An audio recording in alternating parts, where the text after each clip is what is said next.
अभी तक ऐलान नहीं हुआ था। मैं उसके पास चला गया। मेरी उंगलियों के टिप से उसके स्कर्ट के छोर पर लगी धूल को धीरे से झाड़ दिया। मेरी आवाज बहुत ज्यादा भारी और कांप रही थी। उसने सिर उठाया और धीरे से बोली, कैसे? तूने सफेद पहन लिया? फिर तुरंत उसने अपना सिर फिर से अपनी बाहों में छुपा लिया। इतना लंबा समय तैयारी की थी, सोचा एक बार भी ना पहनूं तो गलत हो जाएगा ना। वो थोड़ा सा रुक गई। उसके कंधे हल्के से कांप उठे। वैसे भी कोई देखने वाला तो है नहीं। लेकिन जैसे ही मेरी नजर उसके सूजे हुए टखने और उस खूबसूरत लहंगे पर पड़ी, मेरा दिल ऐसा लगा जैसे किसी ने जोर से मरोड़ दिया हो। ये कपड़े पहनने के लिए उसने जरूर दर्द सहन करते हुए बहुत मेहनत की होगी। और मैं नीचे वाली अफरा तफरी में उसे यहां इंतजार करते हुए लगभग भूल ही गया था। मैंने हाथ बढ़ाया और बहुत सावधानी से, लगभग श्रद्धा के साथ उसके बिखरे हुए बालों को छुआ। कौन कहता है? मेरी आवाज गहरी और कोमल थी। उसमें खुद को भी पता न चले वाली दर्द भरी ममता थी। मैंने देखा नहीं क्या? मैं एक घुटने के बल बैठ गया ताकि मेरी नजर कुर्सी पर बैठी बैतियान तियान के बराबर आ जाए। माफ करना, मैं देर से आ गया। ये लहंगा बहुत सुंदर है। मैंने आज तक जितनी भी चमकती सितारों को देखा है, उन सबसे ज्यादा चमकदार। बैतियान तियान ने अचानक सिर ऊपर उठाया। उसे शायद मेरी ऐसी प्रतिक्रिया की उम्मीद ही नहीं थी। वो पहले से तैयार थी कि मैं उसे चिढ़ाऊंगा या अजीब तरीके से तसल्ली दूंगा। लेकिन इतनी सीधी और सच्ची तारीफ की तो बिल्कुल नहीं। उसकी आंखों में फिर से आंसू भर आए। वो जल्दी से मुंह दूसरी तरफ घुमा लेती है। बकवास मत कर। किसने तुझसे तारीफ मांगी है?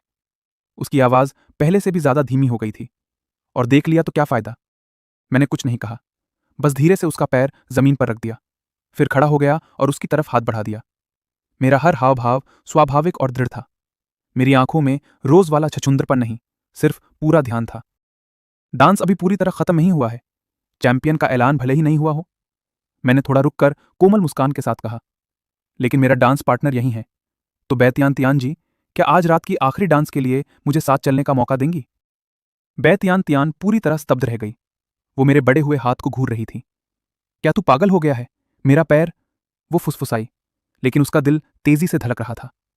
कोई बात नहीं, सारा वजन तू मुझे दे दे। मेरा हाथ अभी भी हवा में स्थिर था, धैर्यपूर्वक इंतजार कर रहा था। उसके लिए जैसे सारी दुनिया सिर्फ उसी और इस नाचने वाली डांस तक सिमट गई हो। वो सच में मुझे न्योता दे रहा है। उसने मुझे नहीं भुलाया। बैतियान तियान का दिल जैसे किसी चीज से टकरा गया। कड़वाहट और मीठापन साथ साथ उबल पड़े, जिससे उसकी नाक की नोक में जलन सी होने लगी। वो मेरी आंखों में देख रही थी। उसमें ना कोई बहाना था, ना मजाक। सिर्फ शांत, कोमल और गंभीर ईमानदारी थी। टखना अभी भी दर्द कर रहा था। दिमाग कह रहा था कि यह बेवकूफी है।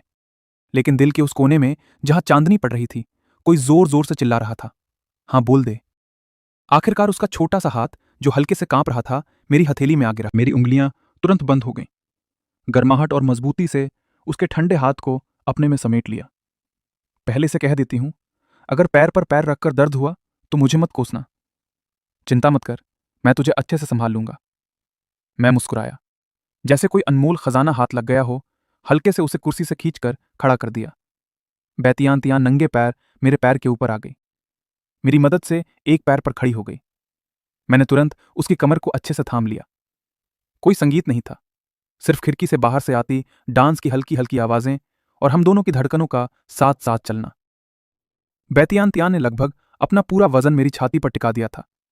उसका घायल पैर जमीन को बस छू रहा था। दूसरा पैर मेरे जूते पर था। उसकी नाक के पास मेरी हल्की खुशबू आ रही थी, जिसमें थोड़ी सी पसीने की महक भी मिली हुई थी।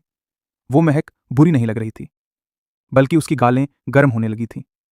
लेकिन जैसे ही उसने मुझसे पूछा, मैं भारी हूं क्या, उसकी छोटी सी आवाज मेरी शर्ट के सामने से दबी हुई आई। बिल्कुल भी नहीं। मुझे तो यही अच्छा लगता है कि तू मेरे पैरों पर खड़ी है। तूने ये चिकनी चुपड़ी बातें किससे सीखी? मेरा चेहरा थोड़ा अजीब हो गया। मैंने अनजाने में वो बात दोहरा दी जो अभी अभी जीबू शाओ ने झाओ युए तियान से कही थी। मैंने हल्का सा खांसा। मेरे कान की लौ थोड़ी गर्म हो गई। बिना गुरु के सीख लिया?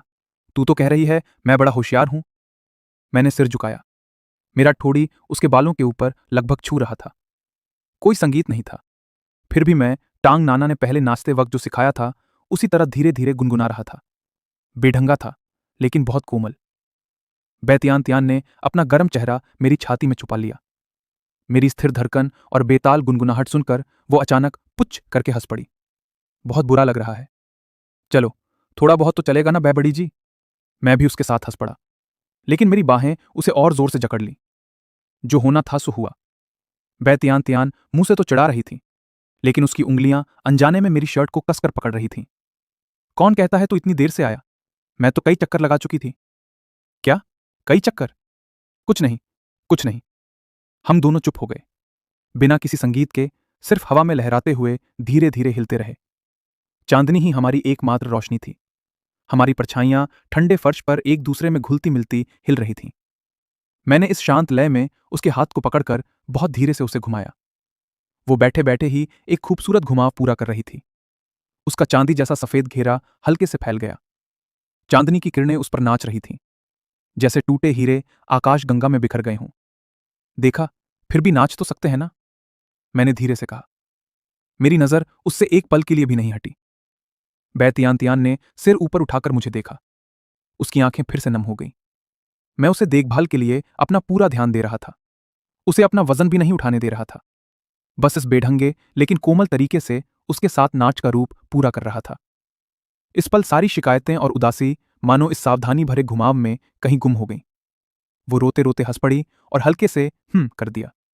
लेकिन जैसा ही उसने कहा, दर्द हो रहा है फांग युआन, धीरे से कर, तू मर जाएगा क्या? बैतियान तियान की आवाज में लार भरी रोने जैसी कसमसाहट थी, लेकिन उसकी आंखें चुपके से मेरे चेहरे को देख रही थीं। बहुत हल्का कर रहा हूं। नाना जी ने पहले तेरी मदद की थी, तब तो तूने इतना रिएक्ट नहीं किया था। मैं हड़बड़ाते हुए बैतियान तियान के पैर पर सूखा नया पट्टी बांध रहा था। उसकी ये नखरे भरी आवाज सुनकर मेरे गाल लाल हो गए, लेकिन साफ था, ये लड़की जानबूझकर ऐसी आवाज निकाल रही है। नाना जी तुझसे कहीं बेहतर हैं। बैतियान तियान ने नाक सिकोड़ी, लेकिन उसके होठों पर मुस्कान छिप नहीं पाई। आखिरकार मैंने आखिरी गांठ बांध दी। मेडिकल रूम की में सन्नाटा छा गया। बाहर की शोरगुल भी धीरे धीरे कम हो रहा था। डांस प्रोग्राम शायद खत्म होने वाला था। हो गया। मैं उठ खड़ा हुआ और अपने घुटनों को थोड़ा मला। अब कैसा लग रहा है? बैतियान तियान ने हल्के से अपना टखना हिलाकर देखा। दर्द सच में कम हो गया था। बहुत बेहतर, शुक्रिया छोटे युवान। उसकी आवाज धीमी हो गई और पहली बार कुछ नरम लगी। लेकिन अचानक उसने लंबा स्वर निकाला और आंखें चालाकी से झपकाईं। तभी अचानक सिस्टम की आवाज गूंजी। ड्रिप ड्रिप, बधाई हो होस्ट, आपने सिस्टम टास्क पूरा कर लिया। जियांगचंग यूनिवर्सिटी के वेलकम डांस का चैंपियन बन गए। मैं अभी कुछ बोलने ही वाला था कि इस अचानक सिस्टम अलर्ट से उछल पड़ा। क्या कर रहा है तू? मैंने अभी कुछ कहा भी नहीं। बैतियान तियान भी मेरी अचानक हरकत से डर गई और मुंह फुला लिया। ये क्या मतलब है? मैं कुछ समझा नहीं पाया। मेरा दिमाग सिस्टम की आवाज और आने वाली जानकारी से बुजदिल हो रहा था। इनाम दिया जा रहा है, बधाई हो, आपको प्रॉप कार्ड मिला है, टाइम पॉज कार्ड। सिस्टम की यंत्रवत आवाज मेरे दिमाग में गूंज रही थी। टाइम पॉज कार्ड, एक बार इस्तेमाल होने वाला आइटम। इस्तेमाल करने के बाद होस्ट और रीबर्थ वाले के अलावा पूरी दुनिया का समय 10 मिनट के लिए रुक जाएगा। सिर्फ नॉन कॉम्बैट स्थिति में इस्तेमाल कर सकते हैं। नोट, समय रिलेटिव है, लेकिन रुकने वाले लोगों के लिए ये 10 मिनट बिल्कुल खाली और पूर्ण होंगे। मैं अभी भी सिस्टम की बात से स्तब्ध था कि बैतियान तियान की शिकायती आवाज आई। अरे फांग युआन, बोल तो रहा है कुछ। वो मेरी शर्ट का नीचे का हिस्सा खींच रही थी। मेरा पैर अभी भी दर्द कर रहा है। क्या तू मुझे पीठ पर नहीं ले जा सकता? इतना भी नहीं करेगा? सिस्टम की ठंडी आवाज मेरे दिल में तूफान ला रही थी। 10 मिनट, पूरी तरह मेरे अपने 10 मिनट, जो चाहूं कर सकता हूं। मेरी नजर अनियंत्रित रूप से बैतियान तियान पर चली गई। उसके सांसों से हल्के हिलते सीने पर, आंसुओं से भीगा लेकिन अभी भी प्यारा चेहरे पर, और उस ठंडी जमीन पर सिकुड़े उसके नंगे पैरों पर। अगर अभी इस्तेमाल करूं तो? फांग युआन, बैतियान तियान मेरी घूरती नजर से असहज हो गई। उसके गाल लाल हो गए और उसने पैर समेट लिए। तू आखिर हुआ क्या है? इस तरह मत देख। मैंने तुरंत खुद को एक थप्पड़ मार लिया। क्या सोच रहा हूं मैं, इतनी महत्वपूर्ण कार्ड को ऐसी गंदी बात के लिए इस्तेमाल करना? बैतियान तियान मेरे अचानक खुद को मारने से हैरान रह गई। उसकी आंखें बड़ी बड़ी हो गईं और मेरी शर्ट पकड़ने वाला हाथ भी ढीला पड़ गया। फांग युआन, तू क्या कर रहा है? मुझे डरा मत। उसकी आवाज में डर के साथ थोड़ी चिंता भी थी। मैंने सिर हिलाया और उन बेवकूफ विचारों को भगाने की कोशिश की। कुछ नहीं, बस एक मच्छर था। बैतियान तियान ने चारों तरफ देखा। मेडिकल रूम में मच्छर, और वो भी शरद ऋतु में? म्यूटेंट मच्छर नहीं चलेगा क्या? मैंने बात बदल दी। घुटनों के बल बैठ गया। पीठ पर चढ़ना है ना, आजा। बैतियान तियान ने मेरी लाल हुई कान को देखा। मन में शक तो था, लेकिन जीत की खुशी ज्यादा थी। वो मुस्कुराते हुए मेरी चौड़ी पीठ पर सावधानी से चढ़ गई और हाथों से मेरी गर्दन पकड़ ली। अब ठीक है, तू समझदार निकला। बैतियान तियान को क्या पता कि अभी कुछ देर पहले वो मेरे दिमाग में बुरी तरह फंसी हुई थी। चांदनी पानी की तरह खाली मैदान पर बिखर रही थी। ठंडी हवा उसके बिखरे बालों को उड़ा रही थी। ठंड लग रही है? मैंने महसूस किया कि वो हल्के से कांपी। थोड़ी सी। बैतियान तियान ने फुसफुसाकर अपना चेहरा मेरी गर्दन में छुपा लिया। तो मैं थोड़ा तेज चलता हूं। मैंने कदम तेज कर दिए। मेरी पीठ पर बैतियान तियान ने हल्के से किया और अपनी बाहें और कस ली। कैंपस की पगडंडी सुनसान थी। सिर्फ स्ट्रीट लाइट हम दोनों की परछाइयों को लंबा छोटा कर रही थी। फांग युआन, बैतियान तियान की आवाज दबी हुई थी। तूने कभी शादी करने के बारे में सोचा है? शादी? मेरे कदम अचानक रुक गए। हाथ में पकड़े उसके हाई हील्स लगभग गिरने वाले थे। बैतियान तियान जी, ये सवाल थोड़ा बहुत तेज नहीं छलांग मार रहा? बकवास मत कर, जवाब दे। उसने अपनी मुट्ठी से मेरे कंधे पर हल्का सा मारा। उसकी आवाज में छिपी हुई घबराहट थी। नहीं सोचा, मैंने सीधा जवाब दिया। मैं अभी पहली साल का हूं बहन, गर्लफ्रेंड तक नहीं है, शादी की क्या सोचूं? बैतियान तियान कुछ देर चुप रही। जब मैं सोचने लगा कि वो सो गई होगी, तब उसने जैसे खुद से ही पूछा, तो तुझे कैसी लड़की शादी के लिए सही लगती है? लेकिन जैसे ही उसने कुछ देर चुप रहकर कहा, तो तुझे कैसी लड़की शादी के लिए सही लगती है? क्या तियान तियान जी, क्या तुम शादी करने वाली हो? मैंने महसूस किया कि मेरी पीठ पर बैतियान तियान का शरीर हल्का सा अकड़ गया। फिर मेरे कान की लौ को कसकर लेकिन दर्द ना हो ऐसा नोचा गया। तेरा बड़ा सिर। उसकी गुस्सैल आवाज मेरे कान के पास लगी। गर्म सांस मेरे कान को छू गई। मैंने बस यूं ही पूछ लिया, शादी कौन कर रहा है? अरे दर्द, दर्द हो रहा है। मैंने जानबूझकर दांत पीस कर दिखाया। त्यान त्यान जी, यूं ही पूछने का तरीका भी बहुत डरावना है। डर जाए तू तो अच्छा। बै त्यान त्यान ने नाक सिकोड़ी और अपनी उंगलियां छोड़ दी, लेकिन अनजाने में मेरे सिर के पीछे पसीने से भीगे बालों को लपेटने लगी। जल्दी बोल, वरना फिर नोचूंगी। मैंने उसे हल्का सा ऊपर उठाकर टिका दिया और गंभीर होकर सोचने लगा। सबसे पहले तो लड़की अच्छी खासी देखने में सुंदर होनी चाहिए। फिर बै त्यान त्यान ने अपने बालों की लट को ठीक किया। उसके होठ हल्के से ऊपर उठे। फिर अच्छी फिगर वाली। छिछोरा। बै त्यान त्यान ने नीचे झांककर अपनी छाती को देखा और नाक भौं चढ़ाई। फिर स्वभाव थोड़ा आजाद होना चाहिए, लेकिन कभी कभी लाड़ करने वाली भी होनी चाहिए। थोड़ा सा गुस्सा भी हो, वरना जिंदगी में मजा कहां।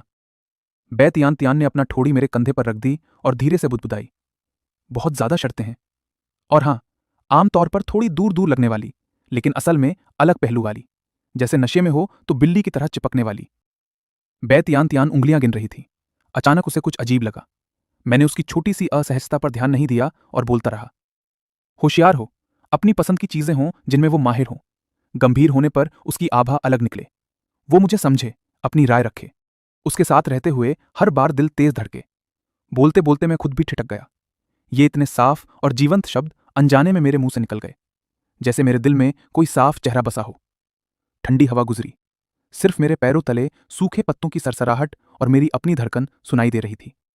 बहुत देर बाद बै तियान तियान ने धीमी आवाज में कहा। मेरी गर्दन पर उसकी बाहें थोड़ी ढीली पड़ गईं। जो होना था सो हुआ, तू सिंगल ही रह। मैं 2 बार सूखे से हंसा। बस आइडियल टाइप बता रहा था, सब ऐसे ही तो होते हैं। हाँ, आइडियल टाइप। बै तियान तियान ने अपना चेहरा दूसरी तरफ मोड़ लिया। जो उसने कहा सुनने में क्यों इतना जाना पहचाना लग रहा है? उसने सिर हिलाकर उस अजीब विचार को झटक दिया। अरे तेज चल, मुझे ठंड लग रही है। ठीक है। मैंने फिर से कदम तेज कर दिए। दोनों के बीच खामोशी छा गई। सिर्फ पैरों की आहट और सांसों की आवाज रह गई। डॉर्मेटरी के नीचे पहुंचते पहुंचते बै तियान तियान ने अचानक फिर से पूछा, फांग युआन, अगर एक दिन कोई तुझे जबरदस्ती किसी लड़की से शादी करने को कहे जिसे तू पसंद नहीं करता, तो तू क्या करेगा? तभी अचानक दृश्य बदल गया। बात ऐसी हुई कि उफ, बॉस हमारे पीछे रुककर लड़ते हुए शहीद हो गए। वुड स्पिरिट किंग काले चोगे वाले आदमी के पैरों में गिर पड़ा। आंसू बहाते हुए रो रो कर कह रहा था। साथ ही उसने कोहनी से पास में बैठे वाटर स्पिरिट किंग को ठेला मारा। वाटर स्पिरिट किंग चौंक गया और तुरंत घुटनों के बल बैठ गया। सिर और नीचे झुकाते हुए रोते हुए बोला, हाँ बिल्कुल सही, गोल्ड स्पिरिट किंग बॉस, वो बहुत बुरी तरह मारे गए। उस हुडेड जोनी और लॉन्ग फैमिली के निंजा ने उन्हें घेर लिया था। मरते वक्त भी वो चिल्ला रहे थे कि तुम लोग भाग जाओ, खबर बॉस तक जरूर पहुंचा देना। काला चोगा पहने मानबा हत्यारों के संगठन का लीडर छाया में खड़ा था। उसकी उंगलियां कुर्सी के आर्मरेस्ट पर बने ठंडे मेटल पर फिसल रही थीं। कमरे में सिर्फ वुड स्पिरिट किंग और वाटर स्पिरिट किंग की नकली रोने की आवाजें गूंज रही थीं। बहुत देर बाद मानबा ने धीमी, भारी और रेतीली आवाज में कहा, गोल्ड स्पिरिट किंग मर गया? वुड स्पिरिट किंग का दिल धक से रह गया। ठंडा पसीना उसकी पीठ भिगोने लगा। वो सिर उठाने की हिम्मत नहीं कर पाया, बस और ज्यादा आंसू निकालने लगा। हाँ, हाँ बॉस, दुश्मन बहुत ताकतवर था। बॉस ने, कौन कहता है मैं मर गया? एक जोरदार गर्जना कमरे में गरजी। मेडिकल रूम का दरवाजा जोर से धड़ाम से खुला। खून से लथपथ फटे कपड़ों वाला एक शख्स लड़खड़ाता हुआ अंदर घुसा और जमीन पर गिर पड़ा। वुड स्पिरिट किंग और वाटर स्पिरिट किंग की रोने की आवाज अचानक बंद हो गई। दोनों डर के मारे बत्तख की तरह गर्दन मोड़कर दरवाजे की तरफ देखने लगे। गोल्ड स्पिरिट किंग था। वो खून से लाल था। चेहरे पर कई घाव थे। एक आंख सूजी हुई बंद थी, लेकिन दूसरी आंख में गुस्से की आग जल रही थी। वो जमीन पर घुटनों के बल बल बैठे दोनों को घूर रहा था। बॉ बॉस। वुड स्पिरिट किंग बुरी तरह डर गया। उसकी जान निकल गई। वो जमीन पर ढेर हो गया और कांपते हाथ से गोल्ड स्पिरिट किंग की तरफ इशारा किया। तुम तुम तो अपनी मां का सिर। गोल्ड स्पिरिट किंग ने मुंह से खून थूका। वो उठने की कोशिश कर रहा था, लेकिन घावों से दर्द के मारे फिर गिर पड़ा। मेरा जान बहुत मजबूत है। वो पागल जोनी तो मुश्किल था, लेकिन मुझे मारना अभी 100 साल पहले की बात है। वो हांफते हुए बोला। उसकी नजर जहर भरी छुरी की तरह वुड स्पिरिट किंग और वाटर स्पिरिट किंग पर घूमी। लेकिन तुम दोनों कुत्ते के बच्चे मुझे अकेला छोड़कर भाग गए और अब बॉस के सामने झूठ बोल रहे हो कि मैं मर गया। वाटर स्पिरिट किंग डर के मारे कांप रहा था। उसने सिर जमीन पर पटकना शुरू कर दिया। बॉस बचाओ, बॉस बचाओ, ये सब वुड स्पिरिट ने मुझे मजबूर किया। उसने कहा, अगर हम ऐसा बोलेंगे तो बॉस की जमा पूंजी हमारी हो जाएगी। वाटर स्पिरिट, तू झूठ बोल रहा है। वुड स्पिरिट किंग गुस्से और डर से पागल हो गया और उसकी तरफ झपटा। दोनों चुप रहो। मानबा लीडर की आवाज आई। आवाज ज्यादा ऊंची नहीं थी, लेकिन उसमें ठंडी दहशत थी, जिससे दोनों लड़ते झगड़ते तुरंत जड़ हो गए। लेकिन जैसे ही मानबा धीरे धीरे छाया से बाहर निकला, उसका काला चोगा ठंडी जमीन को छूता हुआ आगे बढ़ा। उसने जमीन पर लहूलुहान पड़े गोल्ड स्पिरिट किंग की तरफ देखा तक नहीं। उसकी नजर सीधे वुड स्पिरिट किंग और वाटर स्पिरिट किंग पर पड़ी। तो मानबा की आवाज में कोई भाव नहीं था। मिशन फेल हो गया। यिन फॉक्स की इनर डैन नष्ट हो गई। गोल्ड स्पिरिट किंग गंभीर रूप से घायल है, और तुम दोनों न सिर्फ मैदान से भाग खड़े हुए, बल्कि मुझे धोखा देने की कोशिश भी की। वुड स्पिरिट किंग और वाटर स्पिरिट किंग के चेहरे मरघट जैसे सफेद पड़ गए। उनके मुंह से रक्षा की कोई बात भी नहीं निकल पाई। मानबा ने सिर थोड़ा सा झुकाया और पीछे वाली थाया की तरफ ठंडे स्वर में हुक्म दिया। इन्हें ले जाओ, गद्दार समझकर सजा दो। दो साए जैसे काले आकृतियां चुपचाप प्रकट हुईं। उन्होंने एक तरफ से वुड स्पिरिट किंग और दूसरी तरफ से वाटर स्पिरिट किंग को उठा लिया। दोनों चीख भी नहीं पाए और तेजी से कमरे से बाहर खींच लिए गए। गलियारे की अंधेरी में गायब हो गए। कमरे में अब सिर्फ मानबा और घायल गोल्ड स्पिरिट किंग रह गए थे। हवा में खून की तेज महक फैली हुई थी। मानबा अब धीरे से गोल्ड स्पिरिट किंग के पास आया। ऊपर से नीचे की तरफ देखते हुए बोला। गोल्ड स्पिरिट किंग ने दर्द सहते हुए मुश्किल से सिर उठाया। बॉस, मैं असफल रहा, मुझे सजा दीजिए। मानबा कुछ पल चुप रहा, फिर धीरे से घुटनों के बल बैठ गया। उसने काले दस्ताने वाला हाथ बढ़ाकर गोल्ड स्पिरिट किंग के खून से सने कंधे पर हल्का सा रख दिया। गोल्ड स्पिरिट किंग ने दर्द से सांस खींच ली, लेकिन दांत पीसकर चुप रहा। बहुत बुरी तरह घायल हो। मानबा की आवाज अभी भी सपाट थी। वापस लौट आना भी बड़ी बात है। लॉन्ग फैमिली की तरफ सारी बात विस्तार से बताओ। हम सब लॉन्ग फैमिली के खेल में फंस गए थे। अर्थ स्पिरिट किंग कोई गद्दार नहीं था। वो लॉन्ग फैमिली का पहले से लगा हुआ जासूस था। यह सुनते ही मानबा के चेहरे पर पहली बार हलचल हुई। गोल्ड स्पिरिट किंग ने छाती पर हाथ मारा और अपनी गोद से एक कटी हुई कान निकालकर दिखाई। अर्थ स्पिरिट किंग को मैंने मार दिया। वो मेरे घायल होने का फायदा उठाकर मुझे मारने आया था। जब उसने देखा कि मेरी चक्र शक्ति लगभग खत्म हो चुकी है, तो उसे लगा कि मैं आसानी का शिकार हूं। इसलिए मारने से पहले उसने सारी बातें उगल दी। जारी रखो। दरअसल ये लॉन्ग फैमिली का संगठन के खिलाफ बहुत सोचा समझा खेल था। पहले उन्होंने संगठन के साथ मिलकर काम करने का नाटक किया। फिर लॉन्ग फैमिली का दूसरा बेटा जियोंग चेंग आया और उसने अर्थ स्पिरिट किंग के साथ मिलकर एक दर्द भरा नाटक रचा। इसके बाद उन्होंने हमें संगठन की सुरक्षा में लापरवाही का आरोप लगाकर समझौता तोड़ने की कोशिश की और उल्टा हम पर ही इल्जाम लगाया। फायर स्पिरिट किंग, वो बेवकूफ शायद उनके झांसे में आ गया था। उसे लगा कि संगठन ने पहले हमला किया है, लेकिन बाद में शायद उसे कुछ सच पता चल गया। इसलिए उसने लॉन्ग फैमिली के छोटे बेटे को बुरी तरह पीटा। उनका असली मकसद धीरे धीरे हमारे डिवीजन की मुख्य लड़ाकू ताकत को कमजोर करना और आखिर में जियोंग चेंग में हमारी सारी प्रॉपर्टी और चैनल्स हड़प लेना था। गोल्ड स्पिरिट किंग ने थोड़ा रुककर कुछ सांसें ली, फिर ठंडी हंसी हंसा। लेकिन उन्हें यह उम्मीद नहीं थी कि हम इस बार 3 स्पिरिट किंग एक साथ भेज देंगे। ये उनके प्लान से बाहर था। साथ ही उन्होंने फायर स्पिरिट किंग की अक्ल और क्रूरता को कम आंका था। उन्हें लगा था वो बहुत आसानी से काबू में आ जाएगा। अगर वाटर स्पिरिट किंग और वुड स्पिरिट किंग जैसे कायर मैदान से नहीं भाग जाते, तो मैं गारंटी देता हूं कि हम चारों मिलकर आज लॉन्ग फैमिली के छोटे बेटे को जिंदा नहीं छोड़ते। उनका सारा षड्यंत्र खुल जाता। मानबा चुपचाप सुन रहा था। उसकी उंगलियां फिर से अनजाने में धातु की मूर्ति पर फिसल रही थीं। छाया उसके चेहरे को ढके हुए थी। कोई भाव समझ नहीं आ रहा था। सिर्फ ठंडे मेटल पर उसकी उंगलियों की हल्की हल्की रगड़ की आवाज आ रही थी। बहुत देर बाद वो धीरे से खड़ा हो गया। लॉन्ग फैमिली, उसने धीमी आवाज में दोहराया। आवाज में न गुस्सा था न खुशी, लेकिन कमरे का तापमान और कुछ डिग्री गिरता महसूस हुआ। बहुत बढ़िया लॉन्ग फैमिली। वो मुड़ा और गोल्ड स्पिरिट किंग को पीठ दिखाते हुए बोला, तुमने अच्छा काम किया, पहले जाकर अपना इलाज कराओ। मानबा की आवाज फिर से पहले जैसी सपाट हो गई थी। ये मामला मैं खुद संभाल लूंगा। जी, शुक्रिया बॉस। गोल्ड स्पिरिट किंग ने दर्द सहते हुए सलाम किया। फिर दो अचानक प्रकट हुए काले कपड़ों वाले निंजा ने उसे सहारा देकर कमरे से बाहर ले गए। दरवाजा धीरे से बंद हो गया। मानाबा अब अकेला छाया में खड़ा था। बहुत देर तक हिला नहीं, सिर्फ उसकी उंगलियां मेटल को छू रही थीं, जो उसकी ठंडी हत्या की इच्छा को जाहिर कर रही थी। लौंग आवतियान, उसने धीरे से खुद से कहा। उसका काला चोगा हवा के बिना ही हिल उठा। लगता है अब मुझे खुद इस लॉन्ग फैमिली के दूसरे बेटे से मिलने जाना चाहिए।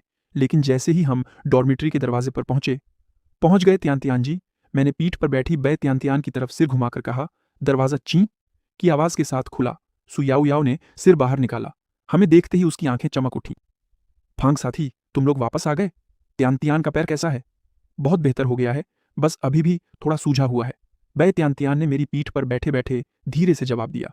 उसकी आवाज में थकान साफ झलक रही थी। रूम के अंदर हिलिंगलिंग पूरी तरह नशे में बेहोश पड़ी थी। चारों तरफ फैलकर अपनी बेड पर सो रही थी और मुंह में बुदबुदा रही थी। एक कप और। टांग नाना दूसरी बेड पर शांत सो रही थी। उसकी सांसें स्टेडी थीं, लेकिन भौहें हल्की सी सिकुड़ी हुई थीं, जैसे कोई सपना देख रही हो। मैंने बहुत धीरे से बै त्यांतियान को बेड पर लिटा दिया। कोशिश की कि उसके घायल टखने को न छूं। याओ याओ, जिंगजिंग अभी तक नहीं लौटी? बै त्यांतियान ने सुयाओ याओ की तरफ देखते हुए पूछा। अभी थोड़ी देर पहले गई थी। उसने कहा कुछ काम निपटाने हैं। सुयाओ याओ ने धीरे से जवाब दिया। आज रात तो मैं थक गई हूं। मैंने अपना कोट उतारा, कॉलर का बटन खोला और एक कुर्सी पर बैठ गया। क्या क्या तुम मुझे भारी समझ रहे हो? बै त्यांतियान ने पूछा। कैसे भारी? मैंने अपने कंधे को मला। तुम झिंगजिंग साथी से कहीं ज्यादा हल्की हो। हम जरूर। अरे, तुमने झिंगजिंग को भी पीठ पर उठाया था। मेरा मतलब है, झिंगजिंग जैसी लड़की का वजन भी मैं आसानी से उठा सकता हूं। मैंने जल्दी से बात संभाली और घबराकर अपनी नाक छुई। बै त्यांतियान ने आंखें सिकोड़ी। वो कुछ और कहने ही वाली थी कि सू याओ याओ ने गर्म पानी का गिलास देते हुए बात काट दी। त्यांतियान, पहले पानी पी लो। फांग साथी ने तुम्हें पीठ पर उठाकर लाया है, वे भी बहुत थक गए होंगे। सू याओ याओ ने मेरी तरफ देखा। फांग साथी, तुम भी जल्दी आराम कर लो, कल तुम्हें बाहर जाना है ना? मुझे लियू रुयान का निमंत्रण याद आ गया। सिर में हल्का दर्द होने लगा। हाँ शुक्रिया याओ याओ जी, तो मैं पहले फ्रेश होता हूँ। मैं उठा और अपनी अकड़ी हुई गर्दन को हिलाया, लेकिन बै त्यांतियान ने अचानक मेरा हाथ पकड़ लिया। मैं तुम्हारे बेड पर सोना चाहती हूँ। मैं स्तब्ध रह गया। मैं मेरे बेड पर? त्यांतियान जी, हमारे रूम में तो 6 बेड हैं, भीड़ करने की जरूरत नहीं। मुझे कोई फर्क नहीं पड़ता। बै त्यांतियान ने लाड़ से मेरी चादर को कसकर पकड़ लिया और अपना चेहरा उसमें छुपा लिया। मेरा पैर घायल है, मैं ऊपर वाले बेड पर नहीं चढ़ सकती, और तुम्हारा बेड नया बदला गया है, ज्यादा आरामदायक है। मैं बै त्यांतियान को देख रहा था, जो बिना किसी शर्म के मेरे बेड पर कब्जा जमाए बैठी थी। उसके पैर का टखना सच में सूजा हुआ था। ऊपर चढ़ना मुश्किल था, लेकिन यह बहाना थोड़ा ज्यादा ही था। त्यांतियान जी, क्या तुम जिंगजिंग के बेड पर सो जाओ? मैंने सामने की तरफ इशारा किया। नहीं। बै त्यांतियान ने तुरंत मना कर दिया और चादर को और कस लिया।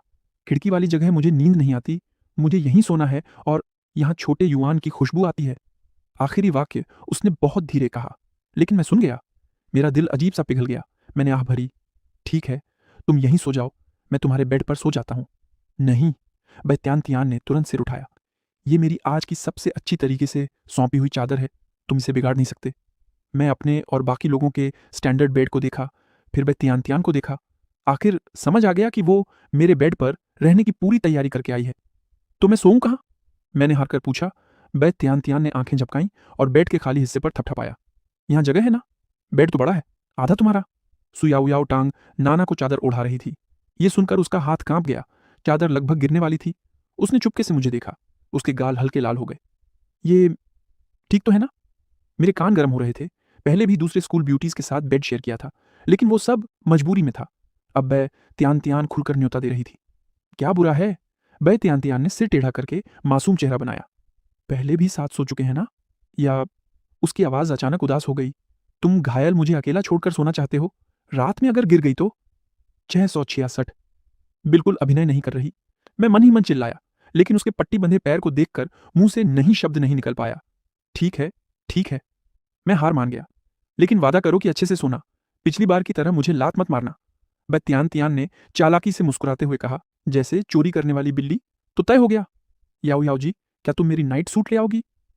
सू याओ याओ सूट लेने गई तो मैं फटाफट बाथरूम में घुस गया। आईने में अपना लाल चेहरा देखकर मैंने ठंडे पानी से मुंह धोया। शांत हो जा फांग युआन, शांत। वो सिर्फ पैर घायल होने की वजह से देखभाल चाहती है और कुछ नहीं। जब मैं बाथरूम से निकला तो रूम में सिर्फ एक हल्की नाइट लैंप जल रही थी। मैंने जानबूझकर बहुत धीरे कदम रखे ताकि किसी को डिस्टर्ब ना हो। टांग नाना ने करवट बदली और नींद में बुदबुदाई, मत जाओ। मेरे कदम रुक गए। दिल एक धड़कन छूट गया। मैं चुपके से टांग नाना की बेड के पास घुटनों के बल बैठ गया। हल्की नाइट लैंप की रोशनी में उसकी सोई हुई साइड प्रोफाइल को देखने लगा। उसका रोज का ठंडा चेहरा अब बेहद नरम और सुंदर लग रहा था। मैं उसकी सोई हुई सूरत को ध्यान से देख रहा था, जैसे इस पल को अपनी यादों में हमेशा के लिए कैद करना चाहता हूं। नाइट लैंप की मुलायम रोशनी ने उसके चेहरे पर सुनहरी झलक डाल दी थी। उसकी बंद आंखें, लंबी घनी पलकें जो छोटे पंखे की तरह छाया डाल रही थीं, सांसों के साथ हल्के हिल रही थीं। उसकी नाक सीधी और नाजुक थी। वो होंठ जिन्हें मैंने पहले चूमा था गुलाबी रंग के थे और नींद में भी हल्के से फूले हुए थे। सारी सुरक्षा और दूरी हट गई थी। सिर्फ दिल को पिघलाने वाली नरम सुंदरता रह गई थी। लेकिन जैसे ही मैंने टांग नाना को और ध्यान से देखा, उसके कुछ काले बाल सफेद तकिए पर बिखरे हुए थे, जो उसके गोरे चमकदार चेहरे को और भी ज्यादा सुंदर बना रहे थे। वो जैसे सोई हुई पूर्वी परी लग रही थी, इतनी खूबसूरत कि दिल दहल जाए और इतनी नाजुक कि सांस लेने की भी हिम्मत न हो। मैंने पहले कभी टांग नाना को इतने करीब से, इतनी ध्यान से नहीं देखा था। उसकी खूबसूरती से मेरा दिल सीने में भारी और तेजी से धड़क रहा था। एक अजीब सी सुरक्षा करने की इच्छा और उत्तेजना साथ साथ उभर रही थी। मैंने अनजाने में सांस रोक ली, कहीं ये सुकून भरा पल टूट न जाए। थोड़ा सा सिर घुमाया तो भले ही वो सीधी लेटी हुई थी, फिर भी वो दोनों बड़े बड़े तरबूज जैसे ऊपर उठे हुए थे और पतली चादर को आकर्षक आकार में ऊपर की तरफ खींच रहे थे। मैं अनजाने में थूक निकल गया। मैंने तेजी से सिर हिलाया, उन गलत विचारों को भगाने की कोशिश की, लेकिन मेरी नजर जैसे चुंबक की तरह उससे चिपकी हुई थी। तभी टांग नाना ने अनजाने में करवट बदल ली और मेरी तरफ मुंह कर लिया।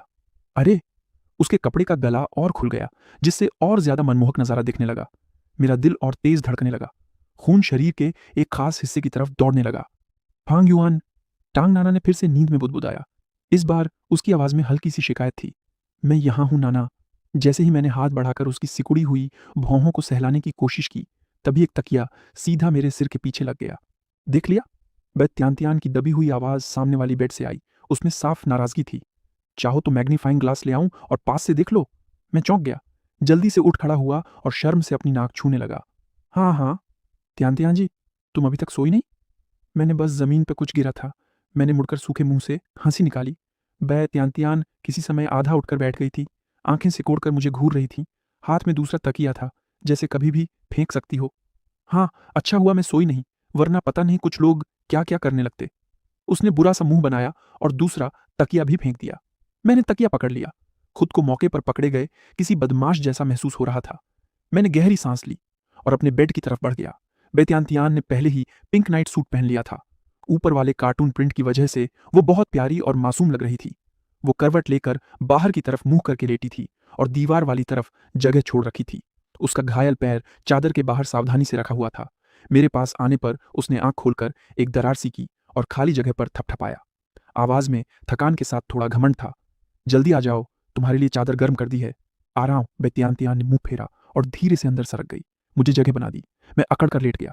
कोशिश की कि बेड के किनारे से चिपका रहूं और बेत्यांतियान के बीच थोड़ी सी दूरी रखूं।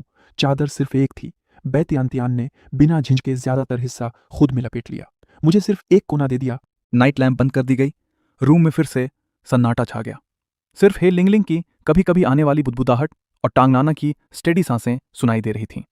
सू याओ याओ ऊपर वाले बेड पर सो चुकी लग रही थी। अंधेरे में सारी संवेदनाएं बहुत तेज हो गईं। मैं साफ साफ बैत्यान त्यान के शरीर से आने वाली हल्की चमेली की खुशबू महसूस कर रहा था, जिसमें थोड़ी दवाई की महक भी मिली हुई थी। उसकी गर्माहट पतले कपड़ों से मेरे शरीर तक पहुंच रही थी, जिससे मेरा शरीर और ज्यादा अकड़ गया। मैं जड़ होकर लेटा हुआ था। एक बार भी हिलने की हिम्मत नहीं हो रही थी। इतनी दूर क्यों लेटे हो? गिरने से नहीं डरते? कुछ देर बाद बैत्यान त्यान की आवाज मेरे कान के पास आई। गर्म सांस मेरे कान को छू गई। नहीं, मेरा बैलेंस अच्छा है, मैंने जिद से कहा, लेकिन शरीर सुन्न हो रहा था। अंधेरे में मैंने महसूस किया कि बैत्यान त्यान ने हल्के से नाक सिकोड़ी। फिर उसका एक ठंडा छोटा पैर आजमाइशी के तौर पर मेरी पिंडली को छू गया।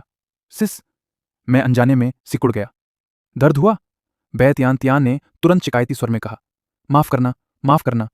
मैं तुरंत जड़ हो गया। मन में पछतावा हो रहा था। मैं जानबूझकर नहीं किया। तुम ठीक तो हो? नहीं ठीक। बैत यान तियान ने फायदा उठाते हुए अपना दूसरा पैर, जो घायल नहीं था, भी मेरी पिंडली पर रख दिया। उसका ठंडा पैर मेरी त्वचा से चिपक गया। गर्मी ले रहा था। मुझे गर्म कर दो। मेरा पूरा शरीर अकड़ गया। उस नाजुक और ठंडी स्पर्श से जैसे करंट दौड़ गया।